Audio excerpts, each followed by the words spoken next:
આજની કથામાં આજે આપણે ભગવાનના પરમ ભક્ત પરમેષ્ઠી દરજીની અદ્ભુત કથા સાંભળીશું।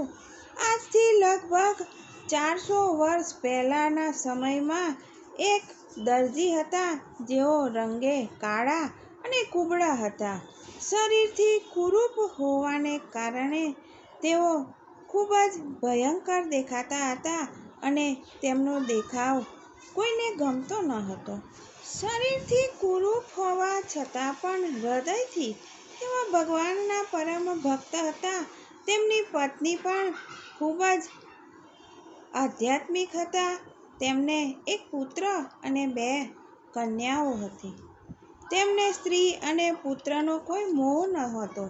ભગવાનના નામમાં તેમને અપાર શ્રદ્ધા હતી। તેઓ હંમેશા કપડાં સીવતા ભગવાનનું નામ જપ્યા કરતા, ભગવાનના જાપ કર્યા કરતા। ભક્ત હોવાની સાથે સાથે પરમેષ્ઠી પોતાના કામમાં પણ ખૂબ જ નિપુણ હતા અને સિલાઈમાં બારીક કામ માટે તેઓ ખૂબ જ પ્રખ્યાત હતા। નાનામાં નાનું સિલાઈ કામ પણ ખૂબ જ સફાઈપૂર્વક કરતા હતા। મોટા મોટા અમીર નવાબ તેમની પાસે પોતાના વસ્ત્રો સીવડાવવા માટે આવતા હતા। બાદશાહ પણ તેમની પાસે વસ્ત્ર સીવડાવવાનું પસંદ કરતા હતા। એટલું સુંદર તેમનું કામ હતું। આવો કથામાં આગળ શું થાય છે તે આપણે સાંભળીએ। જય શ્રી કૃષ્ણ મિત્રો, સ્વાગત છે તમારું મારી ચેનલ સ્નેહ સાગરમાં। જો આપણે પણ આવી ભક્તિ કરીએ અને આપને આ કથા પસંદ આવે તો લાઈક, શેર અને સબસ્ક્રાઈબ કરી બેલ આઇકોન હિટ કરશો। એકવાર બાદશાહના સિંહાસન નીચે 2 મોટા ગાલીચા તેમના પગ નીચે મૂકવા માટે બિછાવવામાં આવ્યા। બાદશાહે તે ગાલીચા પસંદ ન આવ્યા। તેમણે તકિયા બનાવવાનો વિચાર કર્યો અને તેમણે ખૂબ જ મોંઘું મખમલનું કાપડ મંગાવ્યું અને તેની ઉપર સોનાના તારના સહારે તેની અંદર હીરા, માણેક, મોતી પણ જડાવ્યા। જડાવકામ બાદશાહને પસંદ આવ્યું અને પરમેષ્ઠીને બોલાવીને બાદશાહ તેમના કપડાં તેમને આપ્યા અને 2 તકિયા બનાવવાનો પણ આદેશ આપ્યો। પરમેષ્ઠી ત્યાં રત્નજડિત વસ્ત્ર લઈને ઘરે આવે છે।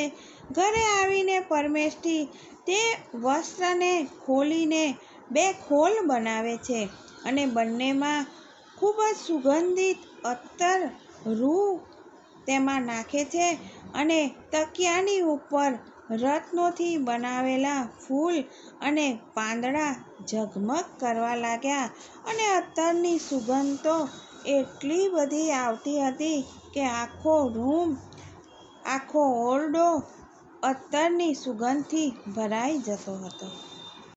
એ તકિયામાંથી સુગંધ એટલી બધી આવતી હતી અત્તરને કારણે કે એક દરજી પોતાના ઘરમાં એને ક્યાં સાચવે। તેમણે તે બાદશાહને ત્યાં આપવા માટે તે ઊભા થાય છે। તકિયાને લઈને પોતાના હાથમાં પરમેષ્ઠી ધ્યાનથી રત્નોની છટા જુએ છે અને તેમના મનમાં વિચાર આવે છે, આ તો કેટલા સુંદર તકિયા છે। આને એક સામાન્ય માણસ વાપરે તે યોગ્ય છે? આનો અધિકાર તો ફક્ત વાસુદેવનો જ છે। આવા તકિયા તો ભગવાનને જ અર્પણ કરવા જોઈએ। જેમ જેમ અત્તરની સુગંધ નાક સુધી પહોંચવા લાગી તેમ તેમ તેમનો વિચાર પણ દ્રઢ થવા લાગ્યો અને મનમાં ને મનમાં તેમને દુવિધા થવા લાગી કે આ કારીગરી કયા કામની કે જે મારી કારીગરી ભગવાનની સેવામાં હું તેનો ઉપયોગ ન કરું, પરંતુ હું શું કરું? આ તકિયા તો બાદશાહના છે અને એ મારે બાદશાહને જ આપવા જોઈએ।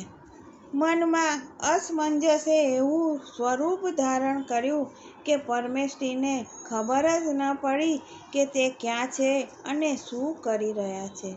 એ દિવસે જગન્નાથપુરીમાં રથયાત્રાનો મહોત્સવ ચાલતો હતો। પરમેષ્ઠીએ એકવાર જઈને રથયાત્રાનો મહોત્સવ જોયો હતો। આજે ભાવ આવેશમાં આવી જઈને રથયાત્રાના પ્રત્યક્ષ દર્શન કરવા લાગ્યા અને પરમેષ્ઠી જોઈ રહ્યા હતા કે શ્રી જગન્નાથજીનો રથમાં બિરાજમાન છે અને સહસ્ત્ર નર નારી તેને દોરડા પકડીને રથથી ખેંચી રહ્યા છે. કેટલાક પાછળથી તેને ધક્કો મારે છે અને કીર્તન કરે છે, તો કોઈ આગળથી પકડીને રથને ખેંચી રહ્યા છે. કોઈ પાછળથી તેને સહારો આપીને બળપૂર્વક તેને આગળ લઈ જવાનો પ્રયત્ન કરે છે. કીર્તન થાય છે, જય જયકારનો ગુંજન થાય છે. સેવકગણ એક બાદ એક વસ્ત્ર બિછાવતા જાય છે, વસ્ત્રને પાથરે છે. શ્રી જગન્નાથજીને એક વસ્ત્ર પરથી બીજા વસ્ત્ર ઉપર પધરાવે છે અને બધા કેટલાય લોકો રથને કઠિન રીતે તેમને ખેંચે છે અને જે વસ્ત્ર પાથરે છે તેમાંથી એક વસ્ત્ર ફાટી જાય છે. સેવક મંદિરમાં જઈને બીજું વસ્ત્ર લેવા દોડે છે, પરંતુ તેમને આવતા મોડું થઈ જાય છે. પરમેષ્ઠી જ્યારે આ દ્રશ્ય જોઈ છે તો તેમનાથી જોવાતું નથી અને તેમણે તરત જ 2 તકિયામાંથી એક તકિયો જગન્નાથજીને અર્પણ કરી દીધો અને પ્રભુએ પણ તેનો સ્વીકાર કરી લીધો. પરમેષ્ઠીના આનંદનો પાર ન રહ્યો અને તેઓ ખુશીના માર્યા બંને હાથ ઉઠાવીને નાચવા લાગ્યા. આ કોઈ પરમેષ્ઠીનું સ્વપ્ન ન હતું. ખરેખર રથયાત્રામાં ભગવાન જગન્નાથ સ્વામીના નીચે એક વસ્ત્ર ફાટી ગયું હતું અને પૂજારીઓએ જોયું તો કોઈ ભક્ત રથ ઉપર એક બહુમૂલ્ય રત્નજડિત તકિયો પ્રભુને ચડાવે છે અને આ જોઈને હોશમાં આવીને જ્યારે પરમેષ્ઠીએ જોયું કે તેના હાથમાં 2 તકિયા હતા, તેમાંથી એક તકિયો તો ગાયબ થઈ ગયો, ત્યારે તેમને ખૂબ જ આનંદ થયો કે પ્રભુએ મારા હૃદયની વાત જાણીને એક તકિયાનો તેમણે સ્વીકાર કર્યો. હવે તેમને ભય લાગવા લાગ્યો, કારણ કે એ તકિયા તો બાદશાહના હતા. બાદશાહ તેમને સજા કરશે તે વિચાર માત્રથી તેઓ ડરે છે અને તેમને હવે એવું થાય છે કે હું મૃત્યુથી નથી ડરતો, બાદશાહને જે સજા કરવી હોય તે હું સ્વીકારી લઈશ અને દયામય પ્રભુનો હાથ તેમના માથા પર છે, તેમની કૃપા તેમના પર છે. તેઓ તો આનંદથી કીર્તન કરતાં કરતાં નાચવા લાગ્યા. બાદશાહના સિપાહી તેમને બોલાવવા આવે છે ત્યારે એક તકિયો લઈને તે પરમેષ્ઠી બાદશાહના ઘરે જાય છે. બાદશાહ તકિયાની કારીગરી જોઈને ખૂબ જ સંતુષ્ટ થાય છે. બાદશાહ તકિયાની કારીગરી જોઈને ખૂબ જ સંતુષ્ટ થાય છે અને તેમણે પૂછ્યું કે આ તો એક જ તકિયો છે, બીજો તકિયો ક્યાં છે? ત્યારે પરમેષ્ઠી નિર્ભયતાપૂર્વક કહે છે કે તેમણે તો નીલાચલનાથ શ્રી જગન્નાથ સ્વામીને તે તકિયો અર્પણ કરી દીધો અને તેમણે સ્વીકાર પણ કરી લીધો. પહેલાં તો બાદશાહને લાગ્યું કે આ કોઈ મજાક કરે છે અને પછી જ્યારે બીજી વાર પૂછ્યું ત્યારે પણ દરજીએ આ જ વાત કહી. અનેક વાર તેમણે કહ્યું કે તેમણે એક તકિયો જગન્નાથ સ્વામીને આપી દીધો છે. ત્યારે બાદશાહનો ક્રોધ વધી જાય છે અને તેમણે પરમેષ્ઠીને કારાગારમાં નાખવાનો આદેશ આપી દીધો. પરમેષ્ઠી તો કારાગારની અંદર અંધારી કોટડીમાં પડ્યા ભગવાનનું સ્મરણ કરે છે અને સાથે સાથે ખૂબ જ ભગવાનને યાદ કરે છે અને એકાએક હાથકડી તૂટી જાય છે. તડાક તડાક કરીને બેડીઓના ટુકડા થઈ જાય છે અને બંદીગૃહના કોઠરીના દ્વાર પણ ખુલી જાય છે. પરમેષ્ઠીની સામે એક અપૂર્વ જ્યોતિ પ્રગટ થાય છે અને બીજા જ ક્ષણમાં શંખ ચક્ર ગદા પદ્મધારી પ્રભુએ તેમને દર્શન આપ્યા અને પરમેષ્ઠી આનંદમગ્ન થઈને પ્રભુના ચરણમાં આળોટવા લાગ્યા. પ્રભુ કહે છે, પરમેષ્ઠી, મારા ભક્તથી અધિક બળવાન સંસારમાં બીજું કોઈ નથી. કોઈનું પણ સાહસ નથી કે મારા ભક્તને કષ્ટ આપે.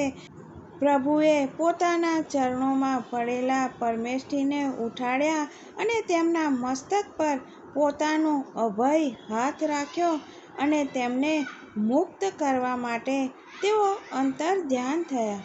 આ તરફ બાદશાહના સ્વપ્નમાં એક મોટા ભયંકર પુરુષ દેખાયા, જેણે સાક્ષાત મહાકાલને પોતાના કઠોર દંડ ઉઠાવીને તેમની સામે ગર્જના કરતા કહ્યું કે તમે પરમેષ્ઠીને કેદ કર્યા છે. બાદશાહ, તમે ડર રાખો અને તમે તેને છોડી મૂકો. બાદશાહ તો ડરના માર્યા બૂમો પાડવા માંડ્યા અને થરથર કાપવા માંડ્યા. તેમનું અંગ અંગ દર્દ કરવા લાગ્યું અને શરીર પર પ્રહારના સ્પષ્ટ નિશાન જોવા મળ્યા.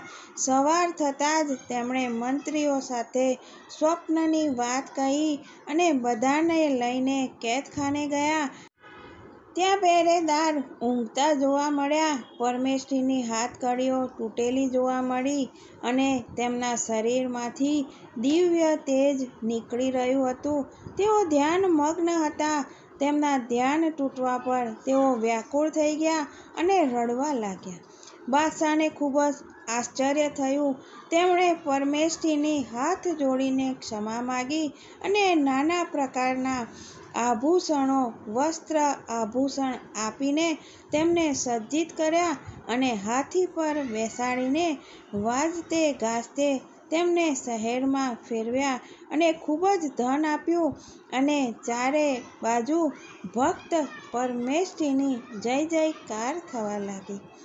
પરમેષ્ઠીના આ માન પ્રતિષ્ઠા બિલકુલ ગમ્યા નહીં. પ્રતિષ્ઠાથી બચવા માટે તેઓ તે જગ્યા છોડીને બીજી જગ્યાએ જતા રહ્યા અને આખું જીવન તેમણે ભગવાનના ભજન કીર્તનમાં વ્યતીત કરી દીધું. જય શ્રી કૃષ્ણ મિત્રો. ફરી મળીશું આવા નવા વિષય અને કથાઓ સાથે.